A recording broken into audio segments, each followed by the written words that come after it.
वो फिर से कंसल्टेंट और क्लाइंट होने का नाटक कर रहे थे। तो पार्कर ने लेस्ली को बताया कि वो मिलिंडर की गैंग को ज्वेलरी की चोरी करने देंगे और फिर उनकी नाक के नीचे से सारे गहने चुरा कर भाग जाएंगे। पर लेस्ली को डर था कि पार्कर उन्हें जान से मार डालेगा और वो किसी के कत्ल का हिस्सा नहीं बनना चाहती थी। लेकिन पार्कर का कहना था कि वो सब कुछ खुद संभाल लेगा।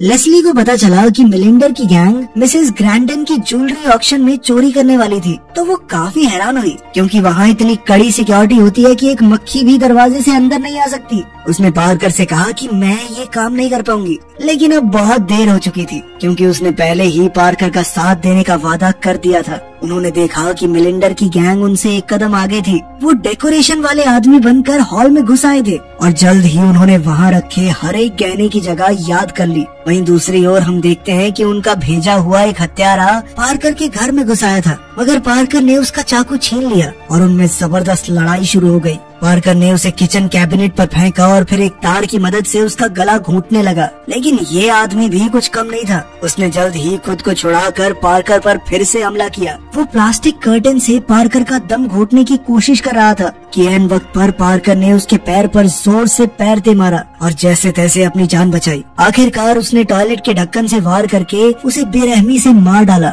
अब वो समझ गया कि ये जगह खतरे से खाली नहीं है, इसीलिए वो चुपके से लेस्ली के घर जाकर छुप गया। अगली सुबह लेस्ली के घर पुलिस आई। जैसे ही लेस्ली ने किचन में खून के निशान देखे तो उसने घबराकर चुपके से सब कुछ साफ कर दिया। पर अचानक उसकी नजर पार्कर पर पड़ी जो लहूलुहान होकर उसके घर में छुपा हुआ था। अब उसे बचाने के चक्कर में लेस्ली ने पुलिस को झूठ कह दिया कि वो कुछ नहीं जानती। खुशकिस्मती से पुलिस वाला उसे पसंद करता था, इसीलिए उसने ज्यादा कुछ नहीं कहा और वहाँ से चुपचाप चला गया। उसके जाते ही पार्कर ने लेस्ली को क्लारा को फोन करके यहाँ बुलाने को कहा क्योंकि वो एक नर्स थी। बाद में जब लेस्ली काम से घर वापस लौटी तो उसने क्लारा को देखकर गुस्से में कहा, कैसी गर्लफ्रेंड हो तुम? ये ऐसी हालत में मिलिंडर पर हमला करने की बातें कर रहा है, रोको इसे। खैर दूसरी ओर मिलिंडर ने अपने गुंडों को हथियार बांटे और वो सभी अपने मिशन के लिए निकल पड़े। जल्द ही वो सब कुछ ग्रुप्स में बंट गए। एक तरफ मिलिंडर अपने 2 साथियों के साथ फायर फाइटर्स के भेस में था, उधर ऑगस्ट यार्ड के क्रू का हिस्सा बन गया था। वहीं बाकी लोग ऑक्शन में ही छुपे हुए थे। जब वहाँ पर आए मेहमानों का स्वागत किया जा रहा था तो अचानक वहाँ चारों ओर जोरदार धमाके हुए